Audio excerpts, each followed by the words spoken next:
എല്ലാവർക്കും നമസ്കാരം. നിങ്ങളൊരു ക്രെഡിറ്റ് കാർഡ് ഉപയോഗിക്കുന്ന ആളാണെങ്കിൽ തീർച്ചയായിട്ടും അറിഞ്ഞിരിക്കേണ്ട 6 പ്രധാനപ്പെട്ട കാര്യങ്ങളാണ് ഇന്നത്തെ വീഡിയോയിൽ നിങ്ങളുമായി ചർച്ച ചെയ്യുന്നത്.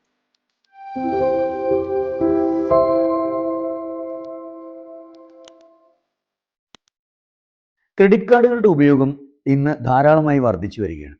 കാരണം വെച്ചാൽ ക്രെഡിറ്റ് കാർഡുകൾ കൊണ്ട് പ്രധാനമായിട്ടും നമുക്ക് എന്താ വെച്ചാൽ നമ്മുടെ ലിക്വിഡിറ്റി മെയിൻറ്റെയിൻ ചെയ്യാൻ പറ്റും. അതേപോലെ തന്നെ നമ്മുടെ ക്യാഷ് ഫ്ലോ മെയിൻറ്റെയിൻ ചെയ്യാൻ പറ്റും, മാനേജ് ചെയ്യാൻ പറ്റും.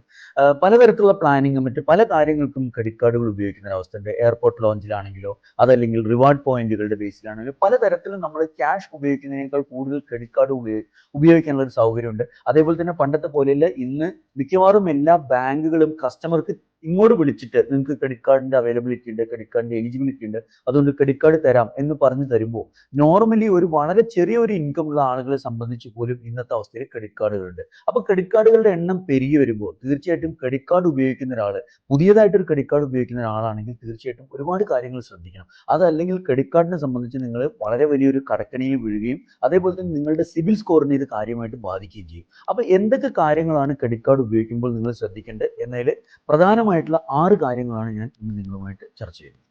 അതിൽ ഏറ്റവും പ്രധാനപ്പെട്ടത് ക്യാഷ് വിഡ്രോവലാണ്. മിക്കവാറും എല്ലാ ക്രെഡിറ്റ് കാർഡുകളിലും നമുക്കൊരു ക്യാഷ് വിഡ്രോവലിന് ഒരു ലിമിറ്റ് ഫിക്സ് ചെയ്തിട്ടുണ്ടാവും. ആ ലിമിറ്റ് വരെ നമുക്ക് ക്യാഷ് വിഡ്രോ ചെയ്യാൻ പറ്റും. അപ്പോൾ പല ആളുകളും ധരിച്ചു വെച്ചിട്ടുള്ളത് നമ്മൾ ATM കാർഡ് ഉപയോഗിച്ചിട്ട് അല്ലെങ്കിൽ നമ്മുടെ ഡെബിറ്റ് കാർഡ് ഉപയോഗിച്ചിട്ട് ക്യാഷ് വിഡ്രോ ചെയ്യുന്ന അതേപോലെ തന്നെ ക്രെഡിറ്റ് കാർഡ് ഉപയോഗിച്ച് നമുക്ക് ക്യാഷ് എടുക്കാം എന്ന് വിചാരിച്ച് പല ആൾക്കാരും ക്യാഷ് വിഡ്രോ ഉണ്ട്. ഇത് തീർത്തും തെറ്റാണ്. കാരണം വെച്ചാൽ ക്രെഡിറ്റ് കാർഡിനെ സംബന്ധിച്ചിടത്തോളം ക്യാഷ് വിഡ്രോവലിൽ പല ക്രെഡിറ്റ് കാർഡ് കമ്പനികളും പല ബാങ്കുകളും ചാർജ് ചെയ്യുന്നത് വളരെ ഹ്യൂജ് എമൗണ്ട് ആണ്. അതായത് അതിന്റെ ഫിനാൻസ് ചാർജ് വളരെ കൂടുതലാണ്. ഒന്ന്. രണ്ടാമത്തെ കാര്യം, ഒരിക്കൽ നിങ്ങൾ ക്യാഷ് വിഡ്രോ ചെയ്തു കഴിഞ്ഞാൽ അത് നിങ്ങളുടെ അതിന്റെ ഇൻട്രസ്റ്റ് എന്ന് പറയുന്നത് വിഡ്രോവൽ ചെയ്ത ഡേറ്റ് മുതൽ എന്നാണ് നിങ്ങളുടെ ബില്ല് വരുന്നത് അതേപോലെയാണ്. അപ്പൊ സാധാരണ ഒരു ക്രെഡിറ്റ് കാർഡിന്റെ യൂസേജ് എന്ന് പറയുമ്പോൾ അതിനൊരു ഫ്രീ ക്രെഡിറ്റ് ലിമിറ്റ് പീരീഡ് ഉണ്ടാവും. അതായത് നോർമലി എല്ലാ ക്രെഡിറ്റ് കാർഡുകൾക്കും 50 days ആണ് ക്രെഡിറ്റ് പീരീഡ്. നിങ്ങളിപ്പോൾ ഈ മാസം 1-ാം തീയതി ക്രെഡിറ്റ് കാർഡ് ബില്ല് ഇറങ്ങുന്ന ഡേറ്റ് ആണെന്ന് വിചാരിക്കുക. ഈ 1-ാം തീയതി മുതൽ അടുത്ത മാസം 20-ാം തീയതി വരെ നിങ്ങൾക്ക് ഫ്രീ ക്രെഡിറ്റ് പീരീഡ് ആയിരിക്കും. ആ സമയം വരെ നിങ്ങൾ ഉപയോഗിക്കുന്ന എമൗണ്ടിന് യാതൊരു വിധത്തിലുള്ള പലിശയോ ഫിനാൻസ് ചാർജോ കൊടുക്കേണ്ട ആവശ്യമില്ല. പ്രൊവൈഡഡ് 20-ാം തീയതി ഇറങ്ങുന്ന ബില്ല് നിങ്ങൾ കൃത്യമായിട്ട് ആ ബില്ലിന്റെ ഡ്യൂ ഡേറ്റിൽ അടയ്ക്കണം. പക്ഷേ ക്യാഷ് വിഡ്രോവലിനെ സംബന്ധിച്ച് അങ്ങനെയല്ല. ക്യാഷ് ഇന്ന് നിങ്ങൾ വിഡ്രോ ചെയ്ത് കഴിഞ്ഞാൽ ഇന്ന് മുതൽ നിങ്ങൾ 20-ാം തീയതി ബില്ല് ഇറങ്ങുന്ന ആ 50 ദിവസവും നിങ്ങൾക്ക് ഈ ക്യാഷ് വിഡ്രോവലിന് നിങ്ങൾക്ക് ഇൻട്രസ്റ്റ് ഉണ്ടായിരിക്കും. അപ്പോൾ തീർച്ചയായിട്ടും നിങ്ങൾ ശ്രദ്ധിക്കേണ്ട ഒരു കാര്യം, യാതൊരു കാരണവശാലും ക്രെഡിറ്റ് കാർഡ് ഉപയോഗിച്ച് ക്യാഷ് വിഡ്രോ ചെയ്യാൻ പാടില്ല. രണ്ടാമത്തെ ഒരു കാര്യം, പല ആളുകളും ശ്രദ്ധിക്കാതെ പോകുന്ന ഒരു കാര്യമാണ് ഓവർ സ്പെൻഡിങ്. കാരണം വെച്ചാൽ നമ്മളുടെ കയ്യിൽ ക്യാഷ് ഉണ്ടെങ്കിൽ ഈ ക്യാഷ് എന്ന സാധനത്തിന്, അതല്ലെങ്കിൽ ഈ ക്യാഷിന് ഒരു ലിക്വിഡിറ്റിയുടെ കാര്യം പറഞ്ഞ പോലെ തന്നെ ഇതിനൊരു സെന്റിമെന്റൽ വാല്യൂ ഉണ്ട്. അതായത് നമ്മളുടെ പേഴ്സിൽ നിന്നോ അല്ലെങ്കിൽ പോക്കറ്റിൽ നിന്നോ ക്യാഷ് എടുത്ത് സ്പെൻഡ് ചെയ്യുമ്പോൾ നമ്മൾ തീർച്ചയായിട്ടും അതിൽ നമ്മൾ കോഷ്യസ് ആയിരിക്കും കുറച്ചുകൂടി. പക്ഷേ ക്രെഡിറ്റ് കാർഡിനെ സംബന്ധിച്ച് അങ്ങനെയല്ല. കാരണം ക്രെഡിറ്റ് കാർഡിന് നമുക്കൊരു 50 days ക്രെഡിറ്റ് ലിമിറ്റ് ഉണ്ട്. നമുക്ക് പ്രത്യേകിച്ച് ഒരു എഫക്റ്റ് ഒന്നും വരാൻ പോകുന്നില്ല. കാരണം ഒരു മെസ്സേജ് വരുന്നതിന് അപ്പുറത്തേക്ക് യാതൊരു തരത്തിലുള്ള ഇമ്പാക്റ്റും ഒരു ക്രെഡിറ്റ് കാർഡ് ഉപയോഗിക്കുമ്പോൾ സാധാരണ ഒരാൾക്ക് വരുന്നില്ല.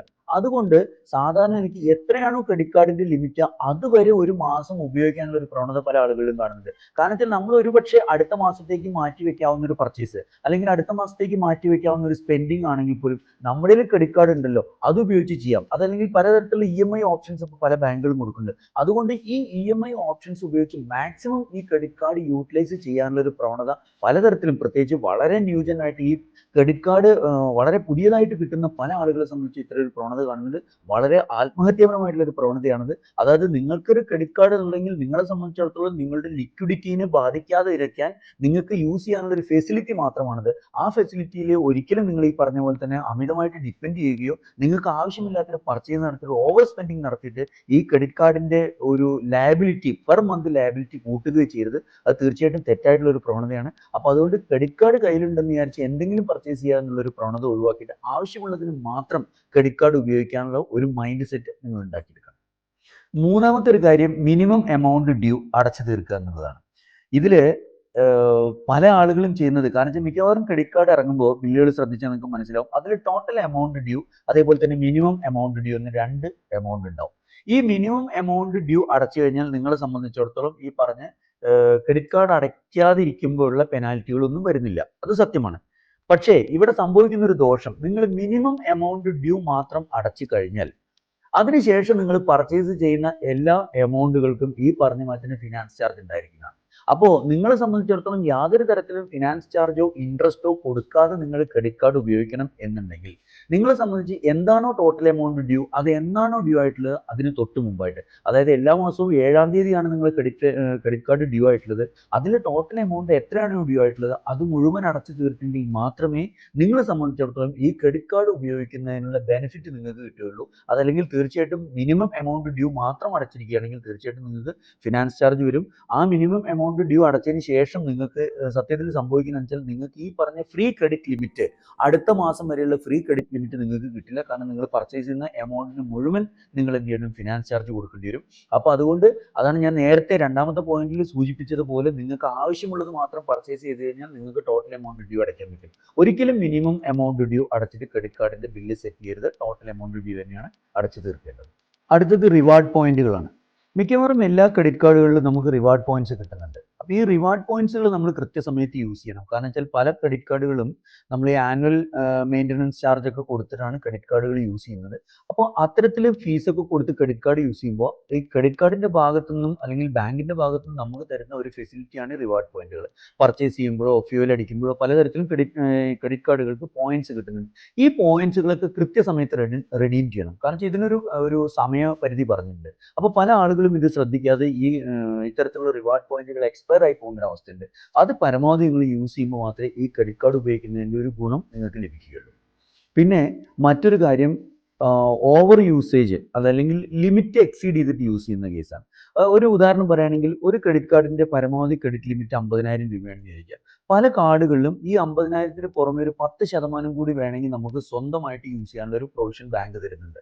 അതല്ലെങ്കിൽ 50,000 രൂപയുടെ ക്രെഡിറ്റ് കാർഡിൽ നിങ്ങൾക്ക് 55,000 രൂപ വരെ വേണമെങ്കിൽ നിങ്ങൾക്ക് വിത്തൗട്ട് സാങ്ഷൻ തന്നെ ഉപയോഗിക്കാൻ പറ്റും. അപ്പോൾ ഒരിക്കലും നിങ്ങൾ ഇത്തരത്തിൽ ഒരു ലിമിറ്റിന് ഓവറായിട്ട് കാർഡ് യൂസ് ചെയ്യുന്ന ഒരു പ്രവണത ഒരിക്കലും നന്നല്ല. കാരണം വെച്ചാൽ അതിനെ സംബന്ധിച്ചിടത്തോളം രണ്ട് കാര്യങ്ങളാണ് നഷ്ടപ്പെടാനുള്ളത്. ഒന്ന്, ഈ ഓവർ യൂസേജിന് നിങ്ങളെ സംബന്ധിച്ചിടത്തോളം ഫിനാൻസ് ചാർജ് വരും. രണ്ടാമത്തെ കാര്യം എന്ന് പറയുന്നത് ഈ പറഞ്ഞ ഓവർ യൂസേജിന് തീർച്ചയായിട്ടും നിങ്ങളെ സംബന്ധിച്ചിടത്തോളം നിങ്ങളുടെ സിബിൽ സ്കോറിനെ ബാധിക്കാനും സാധ്യതയുണ്ട്. അപ്പോൾ എത്രയാണോ നിങ്ങളുടെ ക്രെഡിറ്റ് ലിമിറ്റ് ആ ക്രെഡിറ്റ് ലിമിറ്റ് പരമാവധി ഉപയോഗിക്കുക എന്നതിലപ്പുറത്തേക്ക് ലിമിറ്റ് ഒരിക്കലും ഓവറായിട്ട് യൂസ് ചെയ്യാൻ പാടില്ല. പിന്നെ മറ്റൊരു പ്രധാനപ്പെട്ട സംഗതി, അതായത് ഏറ്റവും അവസാനത്തെ ഒരു കാര്യം എന്നത് മൾട്ടിപ്പിൾ കാർഡ്സ് ആണ്. അതായത് നിങ്ങളൊരു ക്രെഡിറ്റ് കാർഡ് യൂസ് ചെയ്യുന്ന ഒരാളാണെങ്കിൽ പല ബാങ്കുകളിൽ നിന്നും വിളിച്ചിട്ട് നിങ്ങൾക്ക് ക്രെഡിറ്റ് കാർഡിൻ്റെ ലിമിറ്റ് ഉണ്ട്, എലിജിബിലിറ്റി ഉണ്ട്, ക്രെഡിറ്റ് കാർഡ് തരാമെന്ന് പറയും. ഒരിക്കലും അത്തരത്തിലുള്ള ഓഫറുകൾ നിങ്ങൾ സ്വീകരിക്കരുത്. കാരണം വെച്ചാൽ സാധാരണ ഒരു മനുഷ്യന് യൂസ് ചെയ്യാനുള്ള ഒരു ആവറേജ് ലിമിറ്റുള്ള ക്രെഡിറ്റ് കാർഡ് നിങ്ങൾക്ക് ഉണ്ടെങ്കിൽ തീർച്ചയായിട്ടും അത് മാത്രം ഉപയോഗിക്കുക. അഡീഷണൽ ആയിട്ട് വരുന്ന ക്രെഡിറ്റ് കാർഡുകൾ നിങ്ങളുടെ സിബിൽ സ്കോറിനെ ബാധിക്കാം, നിങ്ങളുടെ സാമ്പത്തിക അച്ചടക്കത്തിനെ ബാധിക്കാം. അതുകൊണ്ട് ഒരിക്കലും ഒരു അഡീഷണൽ ക്രെഡിറ്റ് കാർഡ് നിങ്ങൾക്ക് അത്യാവശ്യമുള്ളതാണെങ്കിൽ വേറെ എന്തെങ്കിലും തരത്തിലൊരു വെറൈറ്റിയാണ് നിങ്ങൾക്ക് അതിനുണ്ടെങ്കിൽ, ഉദാഹരണമായിട്ട് ഫ്യൂവലിൽ മാത്രമായിട്ടുള്ള ഒരു കാർഡൊക്കെ ആണെങ്കിൽ മാത്രം അത് ഉപയോഗിക്കുക. അതല്ലാത്ത കേസിൽ തീർച്ചയായിട്ടും ഒരൊറ്റ ക്രെഡിറ്റ് കാർഡിൽ മാത്രം നിങ്ങളുടെ ഫിനാൻഷ്യൽ പ്ലാനിങ് നിലനിർത്താൻ ശ്രദ്ധിക്കുക. സാമ്പത്തിക വിഷയത്തിൽ പുതിയ അറിവുകളുമായിട്ട് മറ്റൊരു പുതിയ വീഡിയോയിൽ കാണുന്നവരെ എല്ലാവർക്കും നന്ദി, നമസ്കാരം.